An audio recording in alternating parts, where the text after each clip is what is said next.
Hai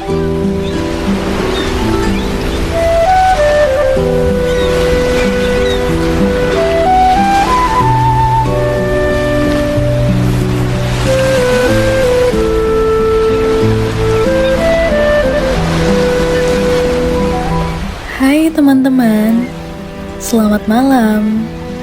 Selamat datang di Dongeng Nusantara Pengantar Tidur bersamaku. Mari rebahkan badan, ambil posisi nyaman, tarik napas panjang dengan rileks, hembuskan perlahan, dan bersiaplah untuk mendengar dongeng yang begitu dikenal luas di masyarakat, terutama masyarakat Sunda dan pantai selatan.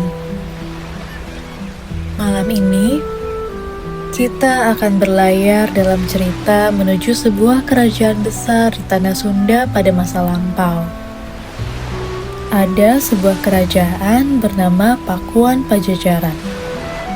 Dari sanalah lahir kisah tentang seorang putri yang menjadi salah satu sosok paling melegenda di seluruh Nusantara, yaitu seorang penguasa lautan yang hingga kini masih dipercaya dan dihormati oleh masyarakat di sepanjang pesisir selatan Jawa.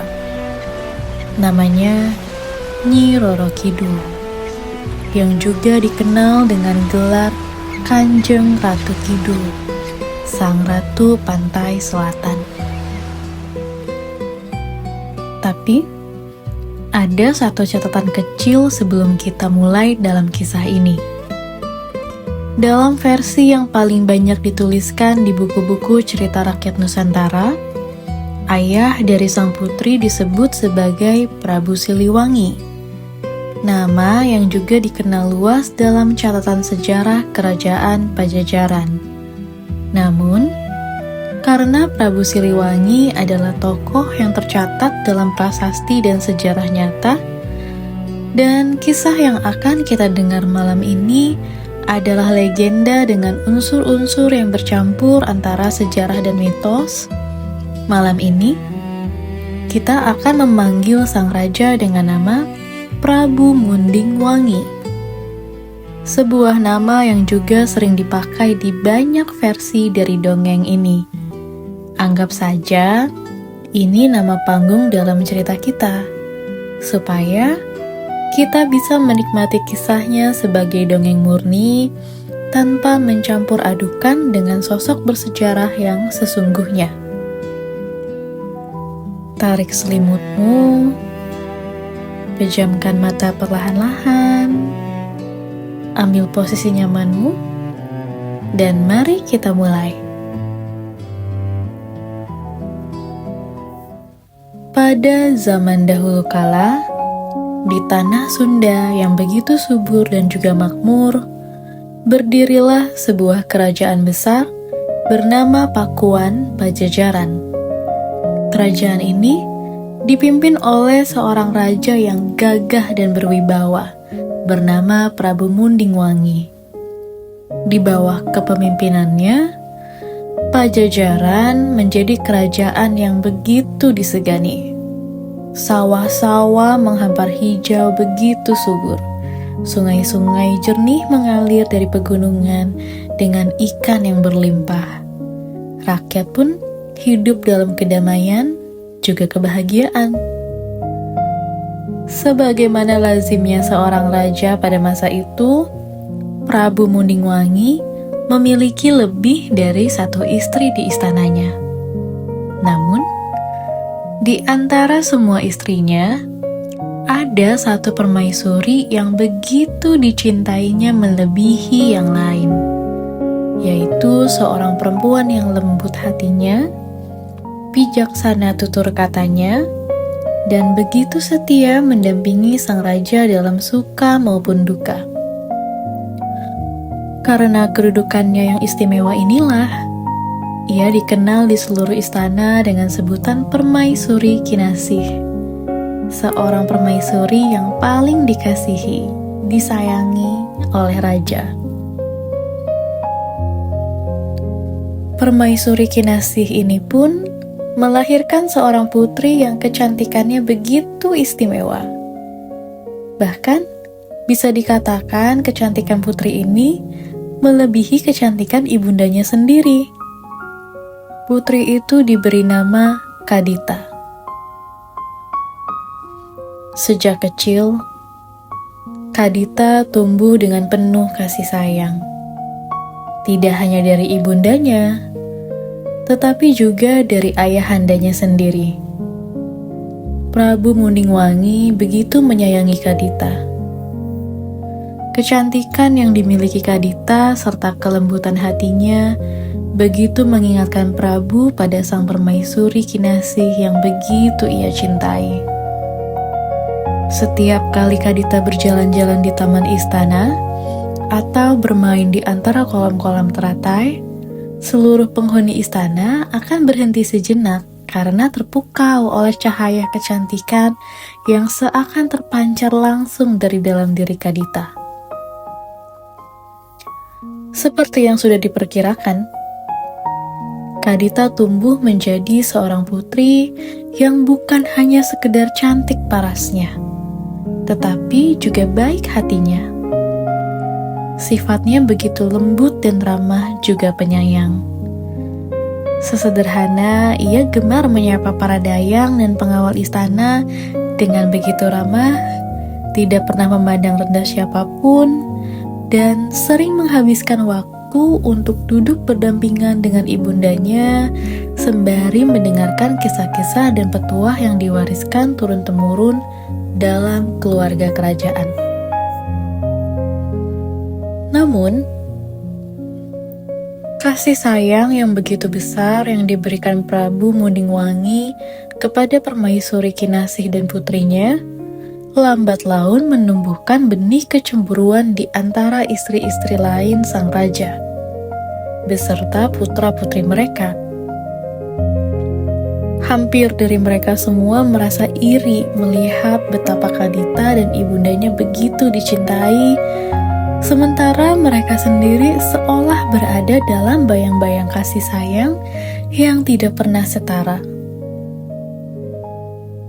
Kecemburuan itu semakin lama semakin membesar, terutama ketika para selir dan putra-putri raja lainnya menyaksikan bagaimana rakyat serta para tamu dari kerajaan-kerajaan tetangga selalu memuji kecantikan dan kebaikan hati Kadita setiap kali berkunjung ke istana. Mereka mulai merasa, selama Kadita dan ibundanya masih berada di istana, kedudukan mereka akan selalu tersisih. Akhirnya, secara diam-diam, para selir dan putra-putri raja yang merasa tersaingi oleh Kadita dan ibundanya itu lalu mulai bersekongkol untuk merancang sebuah rencana jahat agar Kadita dan permaisuri Kinasih bisa disingkirkan dari istana Pajajaran untuk selamanya. Rencana jahat itu pun dijalankan melalui cara terlarang yang dirahasiakan dengan begitu rapat dari Prabu Muningwangi. Para selir dan putra-putri yang bersekongkol itu berhasil membuat Kadita dan permaisuri Kinasih jatuh sakit oleh penyakit aneh yang tidak kunjung membaik. Walaupun semua tabib istana telah dipanggil, tidak ada satupun yang bisa menyembuhkan penyakit aneh yang dialami oleh Kadita dan permaisuri Kinasih. Kulit keduanya perlahan dipenuhi dengan bercak luka yang terus menyebar, disertai rasa gatal dan perih yang tiada henti. Semakin hari, kondisi keduanya semakin memburuk, hingga membuat seisi istana gempar. Bisik-bisik pun mulai menyebar tentang beragam isu. Tapi, ada satu isu yang begitu konsisten dibicarakan oleh orang-orang. Karena mereka yang sudah merancang ini dengan sengaja menyebarkan berita bahwa penyakit ini adalah pertanda kutukan, sebuah aib yang bisa mendatangkan bencana besar bagi seluruh kerajaan jika dibiarkan berada di dalam istana. Prabu Mundingwangi yang begitu mencintai Permaisuri Kinasih dan putrinya, pada mulanya jelas menolak keras segala desakan untuk mengusir mereka berdua. Prabu percaya segala penyakit pasti ada obatnya, dan beliau ingin terus mencari sampai Permaisuri dan Kadita pulih kembali seperti sedia kala. Namun, desakan itu terus datang, semakin hari semakin kuat, dari para selir dan putra-putrinya sendiri yang telah lama merancang rencana ini. Dengan hati yang hancur dan setelah pergulatan batin yang begitu berat, akhirnya Sang Prabu terpaksa mengambil keputusan yang paling menyakitkan dalam hidupnya. Prabu kemudian memerintahkan agar Permaisuri Kinasih dan Putri Kadita meninggalkan istana Pakuan Pajajaran. Pada suatu pagi yang kelabu, ibu dan anak itu pun berjalan meninggalkan istana yang megah, tempat mereka dibesarkan dan dicintai selama bertahun-tahun. Mereka berjalan berdampingan, saling menguatkan, untuk menyusuri jalan setapak yang membawa mereka menjauh dari kerajaan, menuju arah selatan wilayah Pajajaran. Sebuah perjalanan dengan arah yang tidak pernah mereka jelajahi sebelumnya. Perjalanan pengasingan itu bukanlah perjalanan yang mudah. Dengan tubuh yang masih dipenuhi luka dan rasa sakit yang tak kunjung reda, Permaisuri Kinasih dan Kadita harus melewati hutan-hutan lebat, menyeberangi sungai-sungai deras, dan mendaki bukit-bukit terjal. Semuanya dengan kekuatan yang tersisa dari semangat mereka untuk terus bertahan dan berjalan sejauh mungkin dari tanah kerajaan Pajajaran. Sepanjang jalan, Sang Permaisuri selalu berusaha menguatkan hati putrinya. Meski tubuhnya sendiri semakin melemah dari hari ke hari, ia tetap berusaha untuk kuat. Di suatu malam, saat mereka beristirahat di sebuah pohon besar,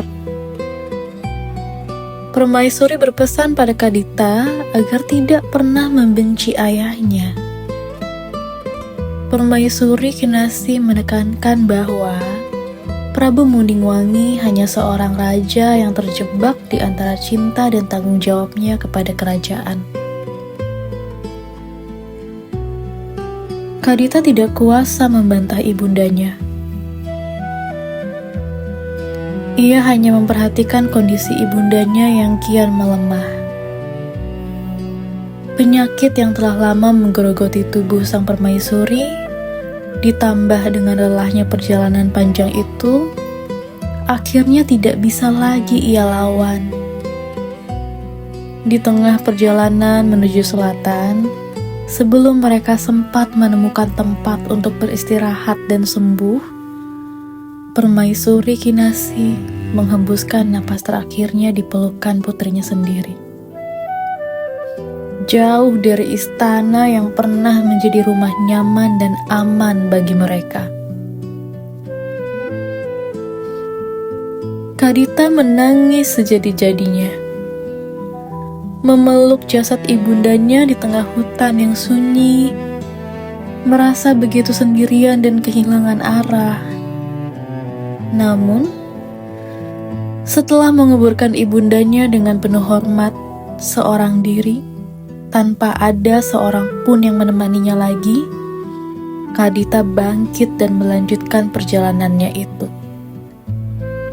Kali ini, ia benar-benar seorang diri, membawa pesan terakhir dari ibundanya sebagai bekal satu-satunya yang tersisa. Kadita terus berjalan, tanpa arah yang pasti, hanya mengikuti langkah kakinya yang membawanya semakin jauh ke selatan. Suatu hari, di tengah pengembaraannya yang begitu melelahkan, ia tiba di sebuah aliran sungai yang begitu jernih.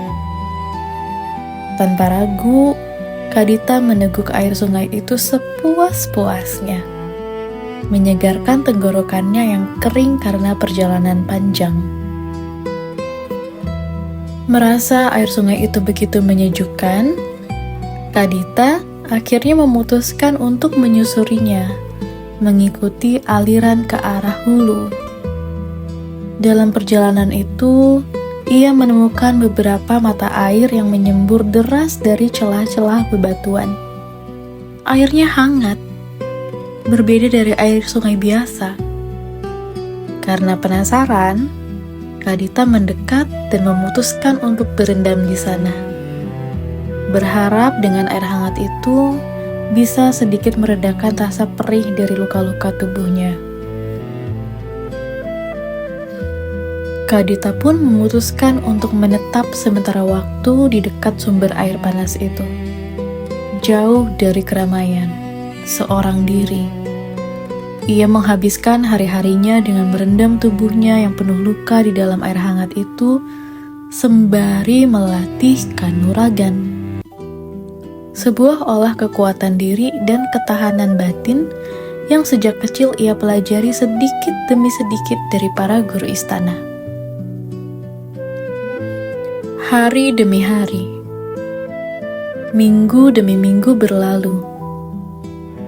Tanpa disadarinya, penyakit yang telah lama menyiksa tubuhnya perlahan mulai memudar. Luka-luka di kulitnya mengering. Rasa gatal dan perih yang dulu dia rasakan kini hilang. Kulitnya yang dulu rusak kini kembali halus. Bahkan menjadi lebih bercahaya dari sebelumnya. Konon, air panas alami dari dalam bumi itu dipadukan dengan ketekunan Kadita berlatih kanuragan selama masa penyembuhannya, menjadi obat yang selama ini dicari-cari namun tidak pernah ditemukan oleh para tabib istana. Di masa penyembuhan dan kesendirian inilah, karakter Kadita benar-benar ditempa. Dari seorang putri yang dulu selalu dilindungi dan dimanja di dalam istana, ia telah bertransformasi menjadi sosok yang tangguh, mandiri, dan memiliki kekuatan batin yang jauh lebih besar dari sebelumnya. Setelah merasa tubuhnya benar-benar pulih, Kadita melanjutkan perjalanannya. Kali ini, ia menyusuri sungai ke arah hilir, mengikuti arus yang membawanya semakin dekat ke tempat sungai itu bermuara. Ketika akhirnya ia tiba di muara sungai, di titik pertemuan antara air tawar dan lautan lepas, Kadita terpaku. Ia begitu terpesona oleh pemandangan yang terbentang luas di hadapannya. Ombak-ombak besar bergulung-gulung di kejauhan. Angin laut yang kencang membawa aroma garam yang menyegarkan. Dan cahaya matahari yang memantul di permukaan air menciptakan kilauan keemasan sejauh mata memandang. Setelah sekian lama mengembara tanpa arah, tanpa rumah, tanpa keluarga yang tersisa, Kadita merasakan sesuatu yang telah lama hilang darinya, yaitu sebuah ketenangan. Semakin hari pun Kadita semakin sering berenang ke laut, merasakan airnya yang asin, dan merasa adanya kenyamanan yang membuatnya tetap merasa segar. Tubuhnya seperti punya tenaga yang tidak biasa. Kadita mulai merasa bisa bersatu dengan air lautan. Ia pun memutuskan untuk menetap di wilayah tepi laut sebelah selatan itu, membangun kehidupan baru bagi dirinya sendiri, jauh dari istana yang pernah begitu menyakitinya, namun juga jauh dari kepahitan yang selama ini ia bawa dalam perjalanan. Kadita merasa kembali menemukan hidupnya, sebuah kehidupan baru baginya, di mana ia seringkali berada di air laut. Merasa menemukan dirinya yang jauh lebih ia sukai. Tanpa sadar, Kadita telah menyatu dengan lautan. Selama menetap di wilayah pesisir selatan itu, Kadita mulai dikenal luas. Bukan hanya karena kecantikannya yang telah pulih sepenuhnya, bahkan semakin bercahaya, tetapi juga karena kesaktian dan ketenangan batin yang telah ia tempa selama masa pengasingan dan penyembuhannya.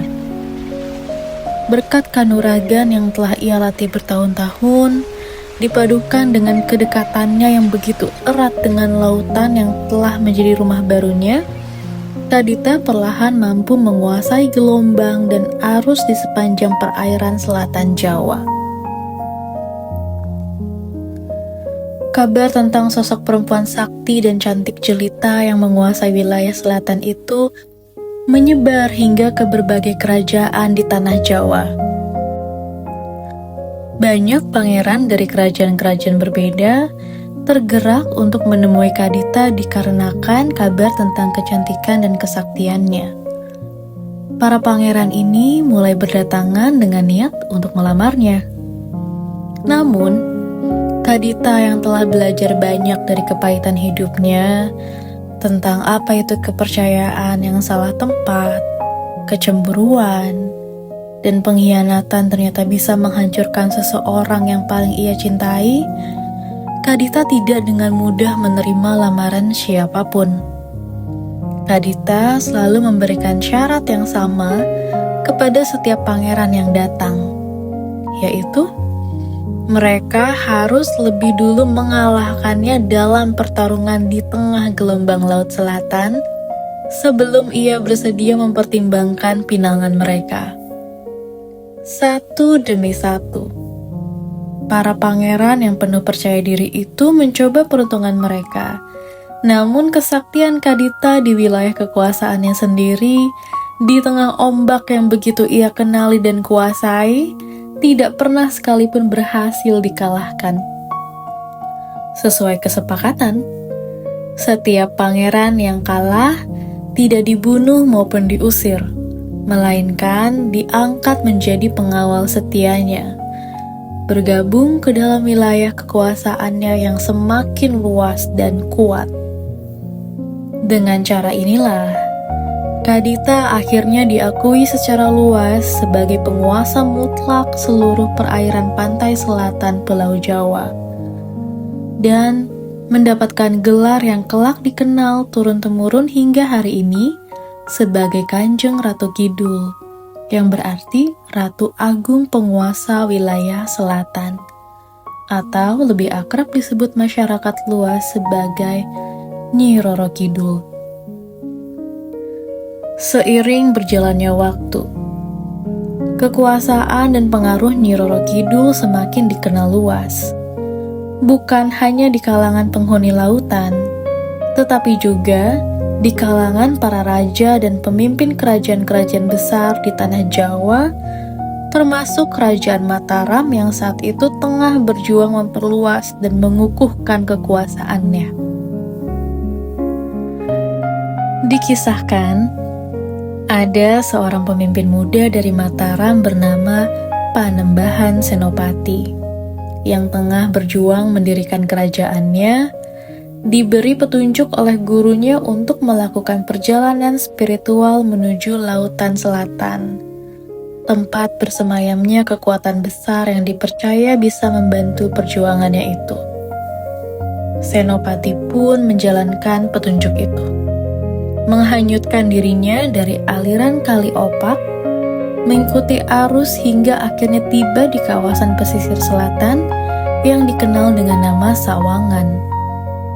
Di sana, Senopati bersemedi dengan khusyuk di tepi pantai, memohon petunjuk dan kekuatan untuk menghadapi berbagai tantangan yang menghadang perjuangannya untuk mendirikan kerajaan Mataram. Semedinya yang begitu dalam dan tulus itu memicu munculnya prahara besar. Ombak raksasa bergulung-gulung, badai mengamuk dengan dahsyat, seolah seluruh lautan selatan bereaksi terhadap kekuatan spiritual yang dipancarkan oleh Senopati. Di tengah amukan badai itulah, Nyi Roro Kidul muncul dari kedalaman lautan, menampakkan wujudnya yang agung kepada Senopati, meminta pemuda itu menghentikan semedinya. Pertemuan itu menjadi awal dari sebuah ikatan istimewa antara Nyi Roro Kidul dengan trah kerajaan Mataram. Sebuah hubungan yang dipercaya masyarakat Jawa terus berlanjut turun-temurun. Konon, setiap raja yang dinobatkan di tanah Jawa, khususnya dari garis keturunan Mataram, dipercaya memiliki ikatan spiritual khusus dengan Sang Ratu Pantai Selatan, yang senantiasa menjaga dan mendampingi kepemimpinan mereka dari alam gaib, sebagaimana ia dulu menjaga dan menguasai wilayah lautan yang menjadi rumah keduanya setelah pengasingannya dari istana Pajajaran. Sejak masa itu, nama Nyi Roro Kidul atau Kanjeng Ratu Kidul menjadi begitu melekat dalam kehidupan spiritual dan budaya masyarakat di sepanjang pesisir selatan Jawa.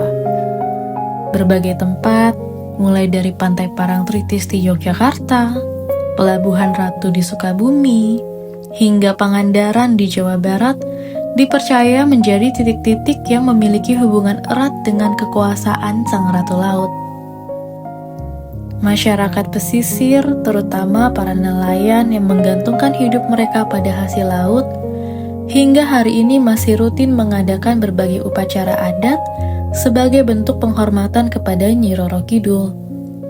Mereka melarungkan sesajen ke tengah laut, memanjatkan doa-doa keselamatan, dan mementaskan tarian-tarian tradisional yang telah diwariskan turun-temurun, semuanya dengan harapan agar Sang Ratu Laut senantiasa melindungi mereka dari bahaya dan memberikan hasil tangkapan ikan yang melimpah. Salah satu kepercayaan yang paling dikenal luas hingga sekarang adalah larangan mengenakan pakaian berwarna hijau ketika berkunjung ke pantai selatan. Konon, warna hijau adalah warna kesukaan Nyi Roro Kidul, dan mengenakannya di wilayah kekuasaannya dipercaya bisa mengundang perhatian Sang Ratu. Begitulah kisah Ratu Pantai Selatan, yang perjalanan hidupnya bermula dari kepedihan seorang putri yang kehilangan segalanya. Istana, kesehatan, bahkan ibunda yang paling dicintainya, namun berakhir disegani dalam khazanah budaya Nusantara. Di balik kisah ini, tersimpan banyak pelajaran hidup yang mendalam tentang bagaimana kecemburuan dan iri hati bisa mendorong seseorang melakukan hal-hal yang jahat, tentang ketabahan seorang anak yang harus melanjutkan perjalanan sendirian setelah kehilangan orang yang paling dicintainya, dan tentang bagaimana penderitaan yang paling berat sekalipun, jika dihadapi dengan hati yang tulus dan tekad yang kuat, bisa berubah menjadi sumber kekuatan yang jauh lebih besar dari yang pernah dibayangkan sebelumnya. Hingga hari ini, deburan ombak di sepanjang pantai selatan Jawa masih terus bergulung-gulung, seolah menjadi pengingat abadi akan kisah seorang putri yang pernah terbuang bersama ibundanya. Selamat malam teman-teman. Semoga malam ini membawa mimpi yang tenang, seperti laut yang damai di bawah cahaya rembulan. Sampai jumpa di dongeng Nusantara berikutnya.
Bye.